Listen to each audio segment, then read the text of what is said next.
నమస్కారం. నమస్తే. చెప్పండి సార్. ఎలా ఉంది సార్ రాష్ట్రంలో? ఒక పక్కకు ఎన్డీఏ భాగస్వామ్యంలో కూటమి ప్రభుత్వం, గతంలో జగన్మోహన్ రెడ్డి గారిని చూశారు, అప్పుడు వైఎస్ఆర్సీపీ. సో సంక్షేమ పథకాల లిస్టులో వస్తే పారంపర్యంగా కొనసాగించక తప్పదు అనేది ఏ ప్రభుత్వం అయినా. మరి ఎలా ఉంది? అప్పుడు 9 అయితే ఇప్పుడు 6 పథకాలు. ఆయన ఎంతో ప్రయాసలు పడి అవి అందజేశారు. ఇప్పుడు ఈయన కూడా అదే అంటున్నారు. పర్లేదా? అన్నీ అందుకుంటున్నారా? ఇబ్బంది ఏమైనా ఉందా? మొదటి 1వ తారీఖు పెన్షన్ ఇవన్నీ. మాకంటే పెన్షన్ మా ఆవిడికి వస్తూ ఉందండి. ఓకే. దానివల్ల ఇప్పుడు 4,000 తెచ్చి ఇచ్చారు కదా, దానివల్ల బాగానే ఉంది. రేషన్కి సంబంధించి ఏదైతే ఈ విధానం ఉందో, రేషన్ డిపో విధానం ఏంటంటే మునుపు కొద్దిగా బాగా ఉంటుందండి. డోర్ డెలివరీ ఇంటికి డోర్ డెలివరీ వచ్చేది. రెండోది ఏంటంటే కొన్ని వస్తువులు అదనంగా దొరికేది మాకు. కందిపప్పు కానీ ఇది ఆ, పిండి కానీ ఇవన్నీ దొరికేది. ఇప్పుడు ఏంటంటే అవన్నీ ఏమి దొరకట్లేదు మాకు. ఉట్టి బియ్యం మాత్రం ఫ్రీగా వేస్తున్నారు. ఇద్దరే కాబట్టి ఇద్దరికి ఫ్రీగా వేస్తున్నారు బియ్యం. అది ఏంటంటే ఇంటి దగ్గర కొద్దిగా డెలివరీ ఇచ్చే ఉంటే కొద్దిగా బాగుంటుందండి.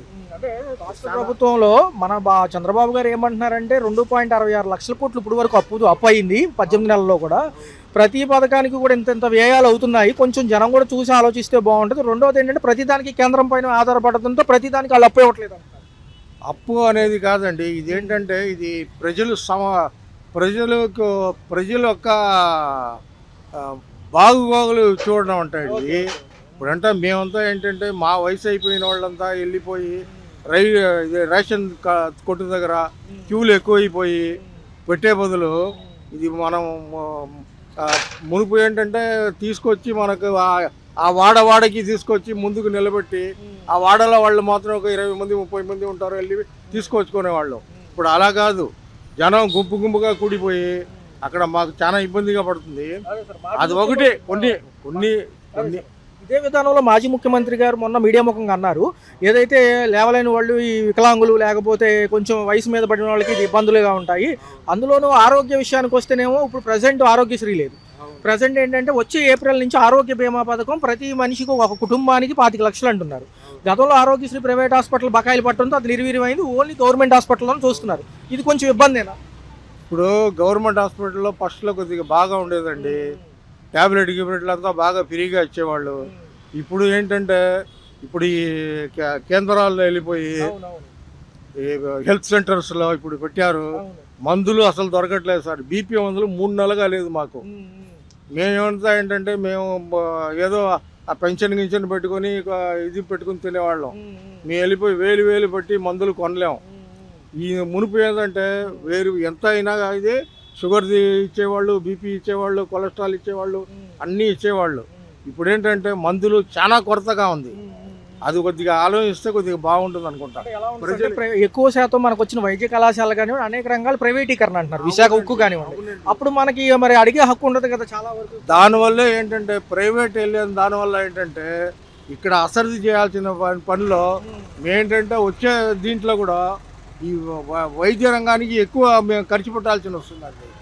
మాకు వచ్చేది పొడమ ఉన్నా కూడా మనం ఎక్కువ ఖర్చు పెట్టాల్సి వస్తుంది. బయట డాక్టర్ల దగ్గర వెళ్తే వాళ్ళు ఫీజులు అంటారు, 500 ముందు డబ్బులు అడుగుతున్నారు. అది ఎన్ని లేకుండా ఇది ఇంతకు మునుపు ఏంటంటే ఇక్కడ మనకి వైద్యం ఇది చాలా సౌకర్యంగా ఉండేది. అది కాకుండా అన్ని గవర్నమెంట్ హాస్పిటల్ మీద పడకుండా సెంటర్లు పెట్టి ఏంటంటే కొద్దిగా ప్రజలకి చాలా సౌకర్యంగా ఉండేది. ఇప్పుడు ప్రజల సౌకర్యం కొద్దిగా దెబ్బతిన్నట్టు అనిపిస్తుందంటే. ఎందుకంటే సామాన్యుడికి ఎప్పుడు కూడా నిత్యావసర సరుకు ధరలు, తర్వాత ఇంటి పన్నులు, కరెంటు బిల్లులు ఎప్పుడు భారంగా ఉంటాయి సార్. ప్రస్తుతం ఈ 18 నెలలు దాటింది కాబట్టి ఎలా అనిపిస్తుంది? 18 నెలల్లో దాటిన తర్వాత కూడా ఏంటంటే అండి, ఇప్పుడు మనం ఇదిగా ఆలోచించుకుంటే కొద్దిగా ఇబ్బందికరంగానే ఉందండి. ఇప్పుడు ఈ 18 నెలగానే కొద్దిగా ఇబ్బందికరంగానే ఉంది. ఎందుకంటే ఇంతకు మునిపు ఏంటంటే ప్రజలకి కొద్దిగా కేర్ ఎక్కువ చూసుకునేవాళ్ళు. ఇప్పుడు అదంతా ఏమవుతుందంటే గవర్నమెంట్ ఏంటంటే చేసే అభివృద్ధి పథకాలను కూడా మన ప్రజల మీద ఇంకా కొద్దిగా కష్టం ఇప్పించాల్సిన ధోరణిలో పోతా ఉంది. కానీ మన సౌకర్యం చేసే దీంట్లో పోవట్లేదు. అంటే పక్కన అమరావతి ఎలాగో అభివృద్ధి చెందుతుంది కాబట్టి రియల్ ఎస్టేట్ ఏమైనా బాగుంటుందని ఎక్స్పెక్ట్ చేయొచ్చు. చాలా మంది వచ్చి అడిగిన వాళ్ళే కానీ కొన్నోళ్ళు చాలా తక్కువ ఉన్నారంట. రియల్ ఎస్టేట్ కూడా చాలా కొద్దిగా మందంగానే ఉందండి. మురుపు వచ్చి అడిగేవాళ్ళు, ఇల్లు అంతా కొనేవాళ్ళు ఇప్పుడు కొనేవాళ్ళు కూడా చాలా తక్కువ ఉంది. ఇప్పుడు అంతా ఇది కూడా వ్యాపారాలు కూడా లేదు. ఇప్పుడు ప్రతి వ్యాపారం కూడా చాలా డల్గానే పోతా ఉందండి. కానీ అత్యవసర సరుకులు మాత్రం చాలా విపరీతంగా పెరిగిపోయింది. ఇప్పుడు వంకాయలు చూసుకుంటే ఇప్పుడు నేను కూరగాయలకి వచ్చా, వంకాయలు చూసుకుంటే 60 రూపాయలు 70 రూపాయలు అన్నీ ఇంత ఇంత పెరిగిపోతూ ఉంటే ఇప్పుడు ఏంటంటే ఇదంతా ఏంటంటే దళాళీ వ్యవస్థలాగా తయారైపోయింది. ఇప్పుడు రైతు బజార్ లాగా లేదు. ఇప్పుడు ఏంటంటే బయట వాళ్ళు కొనుక్కొని వచ్చి ఇక్కడ అమ్ముకునే అట్టు ఉంది, కానీ రైతులు మాత్రం ఎవరు ఇక్కడ వచ్చి అమ్మేటట్టు వాతావరణం కనపట్టలేదు. ఒక మాటలో సార్ లాస్ట్ క్వశ్చన్ చూసుకుంటే రేపు స్థానిక సంస్థల ఎన్నికలు ఉన్నాయి, మున్సిపల్ కార్పొరేషన్ ఎన్నికలతో పాటు గ్రామాల్లో గ్రామ పంచాయతీలు ఉన్నాయి జనవరి అనంతరం కూడా. మరి ఎలా ఉండబోతుంది? ప్రజలు ఆల్రెడీ గమనిస్తున్నారు కాబట్టి స్థానిక సంస్థల ఎన్నికల మీద అంత ఫోకస్ ఉంటుందంటారో జనరల్గానే ప్రభుత్వాలకే ఉంటుందంటారు? ప్రజలు ప్రస్తుతం అంత సంతోషంగా లేదండి. ప్రజలు అంత సంతోషంగా లేదు. మాలాంటి వాళ్ళు ఇంకా వయసు అయిన వాళ్ళు ఇంకా మనం ఇబ్బంది పడాల్సి వస్తుందేమో అని ఉన్నారు. అది గవర్నమెంట్ కొద్దిగా తీర్చుకుంటే ఇంకా బాగుంటుందండి.